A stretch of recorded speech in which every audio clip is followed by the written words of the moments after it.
Hello. Hold on.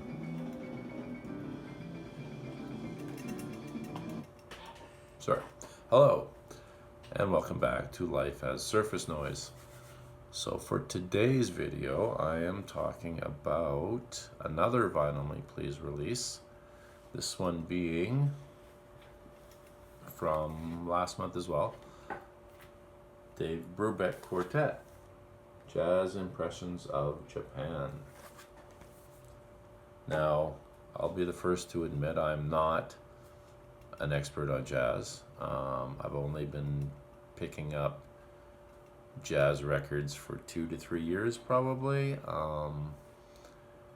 I have always enjoyed it, but never to the level I am now. I actively seek. I am actively looking for jazz records now.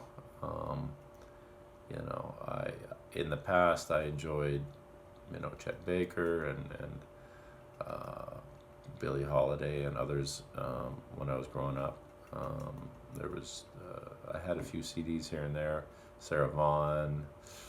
I had a Billie Holiday box set CDs way back when, in the late 80s, I think they came out with one. So I was always like dabbling in jazz music and always liked it. I really loved Chet Baker as a jazz vocalist. He was pretty amazing. There's a few others, but I didn't really start seeking out certainly jazz vinyl only in the last 2 to 3 years, and the fact that Vinyl Please has actually come out with a few really good pieces has really helped me expand my collection. I have about 4 Brubeck records, including Time Out, which of course is one of the classics. But this one is the Jazz Impressions of Japan. So I'll just kind of go into, you can see the cover already there. Nice repress as far as that goes. You can see the Vinyl Please logo there, so it's officially theirs. Now you got the actual record, the nice cool looking Columbia label. That's pretty cool. I always like original labels. I'm a real sucker for a nice label, so if they get something like this is pretty awesome. The other thing I really enjoy with some of these essentials that they do is they have the little booklet. They did this with some of the Stax records they put out too. But it just gives you a nice little bit of information about it, a little write-up, and it just helps you understand what was going on when this stuff came out, what the bands were all about, and what was going on in the world of, in this case, jazz, but with the other ones, the more soul stuff. But as far as the record itself, I really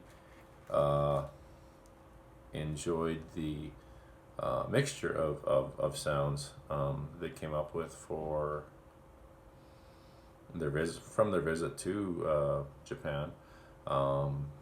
Tokyo Traffic and Toki's theme, very upbeat, more not hyper, but I guess just more upbeat.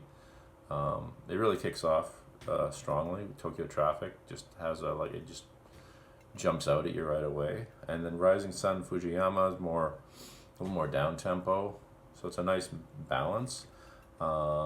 Second half of the record I find is mostly a lot of that more down tempo, but very cool. One of the better jazz records I have, to be honest, and I have like 4 of his.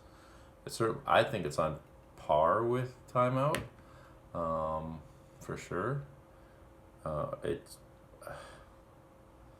I'm surprised I'd never really heard of it before, but I guess he was putting out so much music back in the late 50s and 60s and stuff that, I think I read something where it was like 5 records a year at times or more, and so it's easy to see why you might not be aware of just how much material they were actually producing at the time. But yeah, I just think this is amazing, and I've listened to this. I've only had it like for the last month. I'm sure I listened to it a good 4 or 5 times since I've got it. Which for me is saying a lot because I have like over 2,000 records, and I get enough records every month that it's hard to give things repeat listens unless they really earn it. And this one definitely does. This is an amazing record. I would, if it's still, I don't know if it's still available through vinylmeplease, but if it is, I would definitely recommend people picking it up because it is awesome. So that's it for this time. If you enjoy this, you can subscribe. And I hope you have a good evening and week, and I hope to get another one of these out early next week. Okay, have a good one.